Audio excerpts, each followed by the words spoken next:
Kylian Mbappé has now scored 16 goals in the World Cup, and there's only one player who stands above him, Lionel Messi. And the scariest part is, Kylian Mbappé is not done yet. And I'm going to say something very ludicrous, so hear me well and pay attention. Lionel Messi's rival is not CR7 anymore. It's Kylian Mbappé. When he looks to his left, he's thinking, this kid is coming for all that I have. He's already got a World Cup, so he can't argue on that point. But when it comes to the World Cup final, you saw that battle. Kylian Mbappé said, I'm scoring a hat-trick. My name is going to be written. FIFA had other ideas. Lionel Messi had other ideas. And the greatness of both these players has to be assessed in this video. I'm going to break down tactically and look at things that you guys need to identify and know that are important. We're going to look at the 16 goals of Kylian Mbappé. We're going to look at the legacy that has been written from Kylian Mbappé and Lionel Messi. And we're going to talk about the great, the one they call the GOAT, Leo Messi himself. So stay tuned, subscribe. Now, before I even go into the tactical aspect of yesterday's game with France and Iraq, I want to talk about Kylian Mbappe's 16 goals. And I want to talk about his career stats. So far, we're talking about 571 matches, 429 goals, 155 assists, 584 GA. That is absolutely incredible. Make no mistake about it. If Kylian Mbappé has formulated and designed his game around being a goal-scoring machine like Cristiano Ronaldo, he might just surpass the amount of goals and assists Cristiano Ronaldo has had in his career. Because people don't even talk about the assists that Kylian Mbappé has had. So to put it into context, Kylian Mbappé has played 100 games for France and has 100 GA. That is 60 goals and 40 assists. For those of you that say he's selfish, you're wrong. And that is absolutely unbelievable for the French captain. We're talking 16 games, 16 goals, 3 assists, 4 goals in the finals of the World Cup, and 1 World Cup. Absolutely insane. He's a phenomenon. Most non-penalty goals at the World Cups. Number 1 is Miroslav Klose with 16.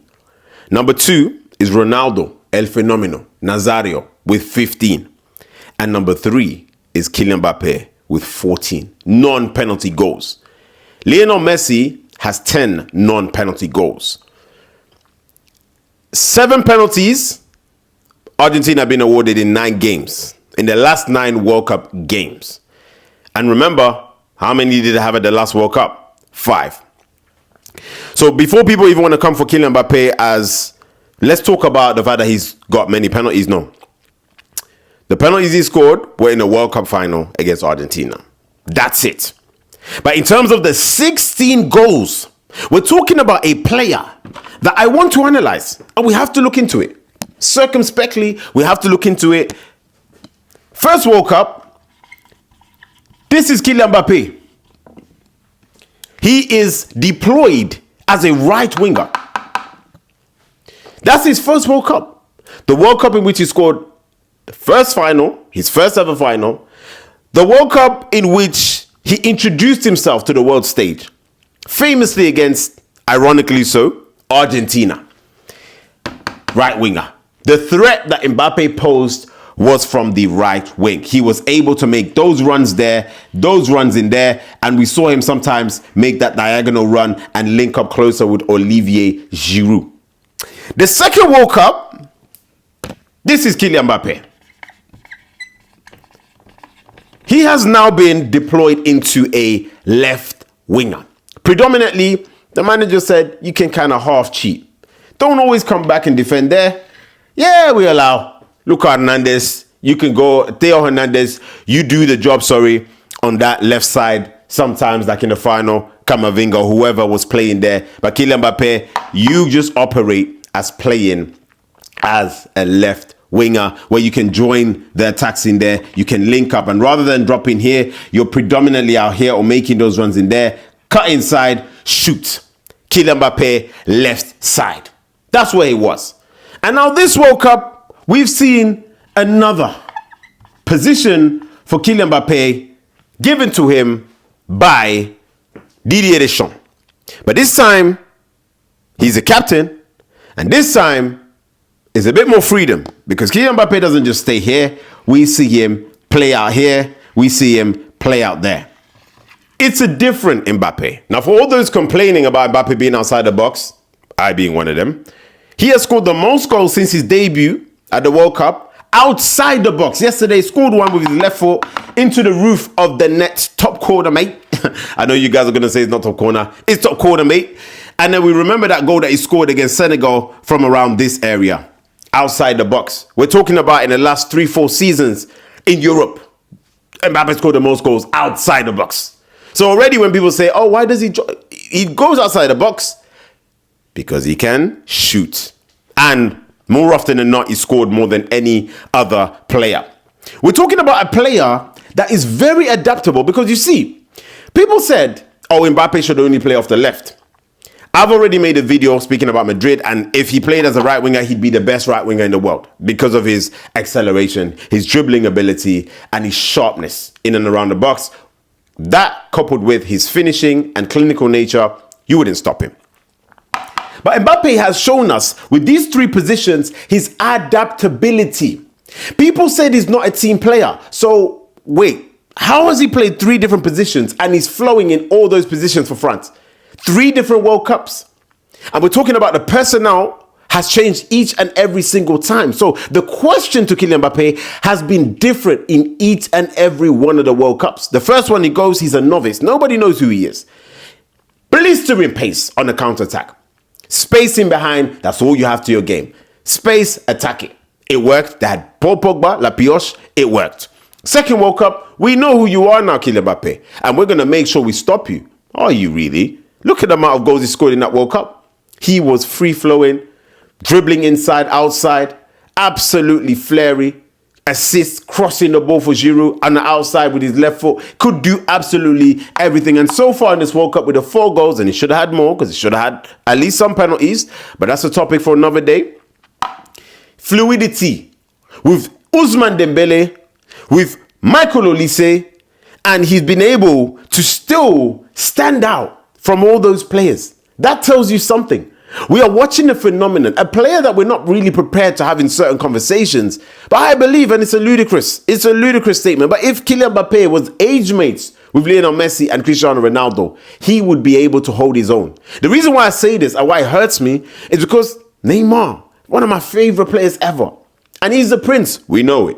He's the guy that we said outside of them, it was him. Ability-wise, for sure. I'm just saying, in terms of ability, in terms of his ability, I want to say his mastery, in a sense where he's able to master the fact that he is always there when France need him to be. At World Cups, he is proven. He doesn't even need to talk anymore. He's pretty much done. His legacy World Cup is done. Whether he wins, he's already won. But in terms of goals, in terms of appearance, in terms of the magnitude of pressure on this man, nobody can tell me he's not a team player. He even has 40 assists for France, for those that are saying he's a selfish player. Talk to me, guys. So for me, Kylian Mbappé has left a legacy whilst he's still playing. And that's one of the hardest things to do in football. Very few players actually do that. Very few players. If you look at the history of football, there are very few players that leave a legacy while still playing. Ronaldinho Gaucho is one of them. Ronaldo El Phenomenal is one of them. Of course, CR7 and Messi, and also with them being in the social media generation, everything has been hyped up to the max. So you have to remember, we're talking about players like Zinedine Zidane that didn't have this social media generation, because if they did, my goodness me, some of the clips, some of the things they were doing, because people often say, oh, these guys, you didn't see when they had bad games. You only highlight the good moments because we didn't really see those clips. We didn't watch 90 minutes. My guys, also the good things they did. My goodness me. We're still watching the videos today. That says it all. There are players that leave an impact whilst playing, but there's also players that have, I don't even know how to say it, but the magnitude of pressure on Kylian Mbappé is hectic. I don't even know if players actually have that, especially before this World Cup. And now all of a sudden, the haters are silent. Where are you? You didn't think I was going to come for you. You have hated on Kylian Mbappé, and now you shut up. I don't even get text no more. I don't even text nobody, but I don't even get text no more. When Mbappe scores, I look at my phone, it's quiet. Mbappe scores, I'm like, I search my phone, quiet. Huh? Because they know. They don't even. People are waiting for his downfall. People are literally sitting there. Oh, damn, this guy scored again, man. Oh, my gosh. Kylian, irrepressible. Guys, here's another stat. Kylian Mbappé is the first player to score 2+ goals in 6 different World Cup games. Versus Argentina in 2018. Versus Denmark in 2022. Versus Poland in 2022. Versus Argentina again in the World Cup final 2022 with the hat-trick. Versus Senegal in 2026 this World Cup. And versus Iraq in 2026. Marking his 100th cap with another record. Legacy. That's all I have to say. This man has left a legacy. Now I want to highlight this guy and this guy. And you guys might be saying, okay, why have you literally written it like that? Because that is how the tournament started. Now they've shifted Ousmane from being a bit closer to Kylian Mbappé, and they've shifted Olise to being a bit more central. So you shifted Dembele from here to here and Olise here. And then they've said, okay, cool. Instead of Desiré Doué, we're going to have Bradley Barcola. So in this position, you have Barcola. And in this position, you have Ousmane Dembélé. And this is what France did against Iraq. Now, one thing is for sure. When you have it lined up like this, you have a player in Michael Olise who's gone and got another 2 assists. Another player in Michael Olise who is, his intelligence, in-game intelligence, so far in the last 3 months is unmatched. You can't pick him up. The positions that he's able to find in these half spaces, but it's not just the positions, it's the delivery. It is the execution of passes. It's the fact that he is always looking for Kylian. ASAP, where is Kylian Mbappé? This is some of the conversations I've had with some Madrid fans. And I said, listen, when you have Mbappe in your team, the way to maximize him and his abilities is to find him early where there's space in behind or where he's 1v1 with the defenders.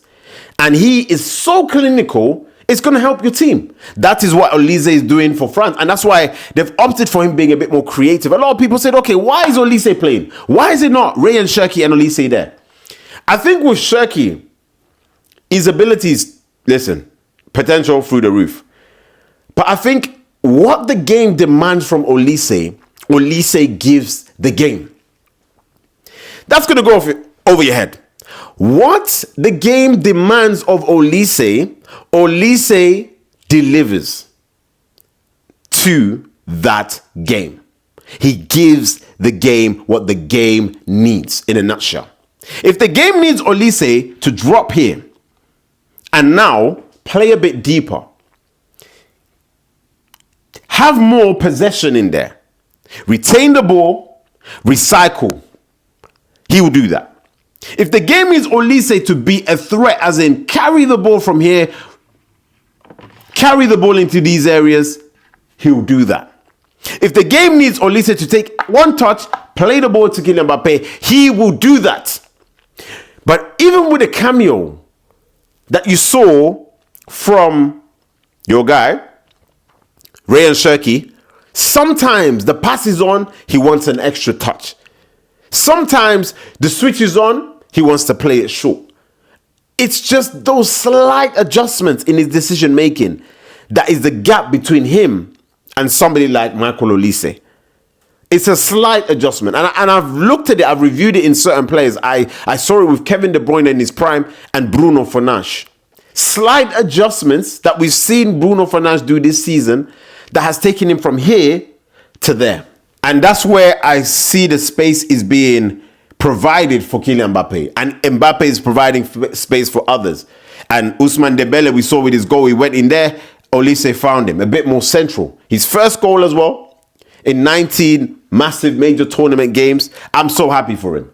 Will he stand out as much? No, because even at PSG, the system suits Ousmane Dembele. I'm not calling him a system player, but he has built his game around a specific system that suits him. And I think that's why when you see him for France, you don't necessarily see the same Dembele. Does that mean he's not doing well? No, because he is actually doing well. He's playing and he's doing what the team needs him to do.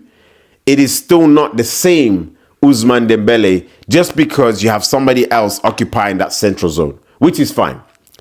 Bradley Barcola, again, solid performance. His pace in behind is always going to be a threat going this way, and defensively. That's one thing.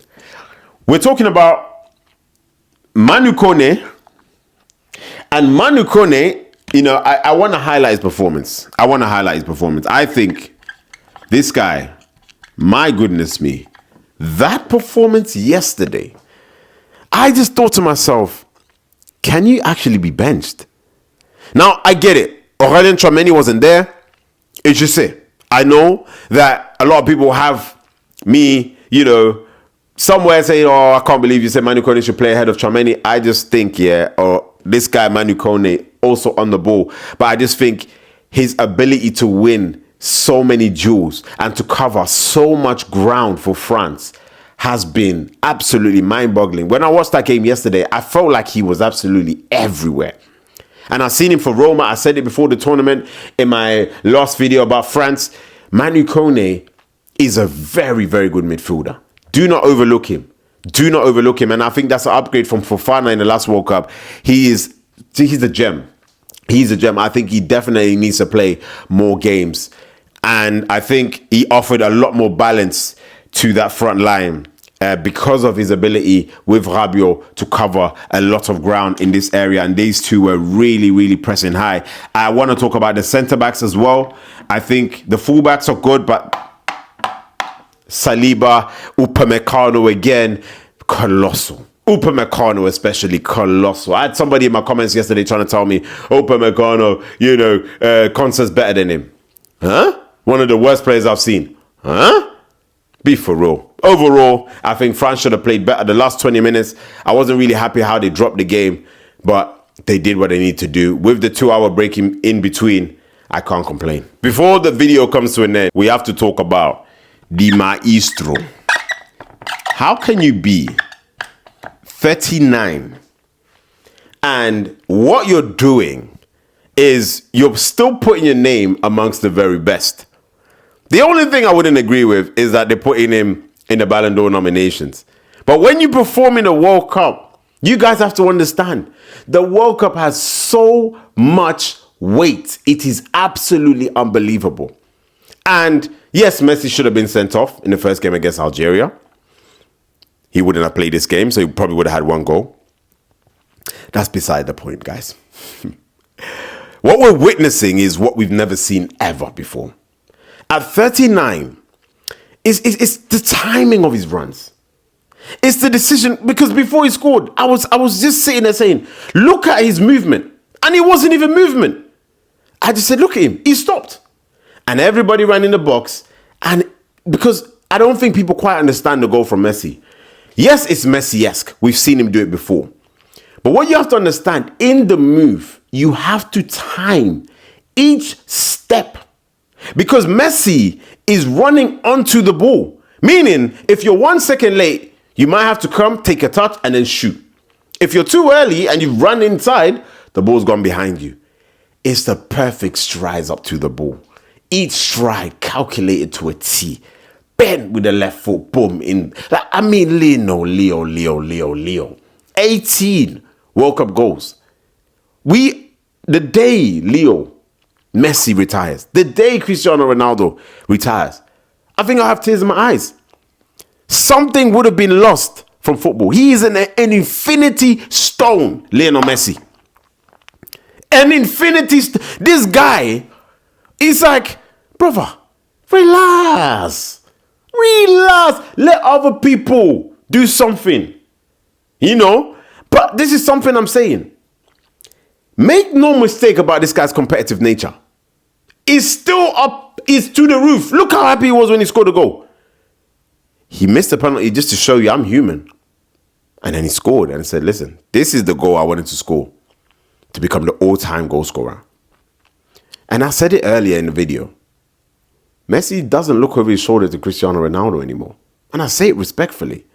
Because at international level, at World Cup level, his real rival is Kylian Mbappé.